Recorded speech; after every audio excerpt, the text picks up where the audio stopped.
Hola a todos los nenes de sala naranja y sala amarilla. Hoy vamos a adivinar los sonidos de los animales. ¿Están preparados para escuchar? Vamos a ver. Vamos con el primero.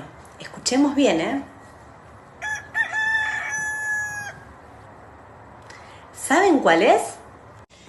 Sí, es el gallo. Miren cómo levanta todo su cuello para poder cantar. ¿Vamos con el otro? ¿Y este? ¿Saben cuál es? ¿Adivinaron? ¡Es un gatito! ¿Vieron qué lindo como maulla? Y ahora escuchemos.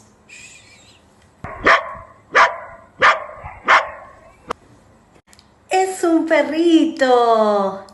Este es mi perrito que se llama Juaco. Ustedes ya lo conocen. Escuchemos ahora a ver qué animal es. ¿Saben cuál es?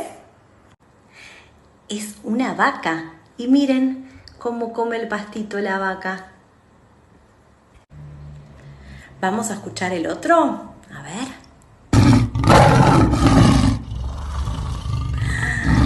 ¿Adivinaron cuál es? ¡Es el león! ¡Qué boca tan grande! Ahora vamos a escuchar el último. Escuchemos bien, ¿eh? ¿Saben cuál es? Es un caballito. Y miren cómo juegan ahí con su mamá.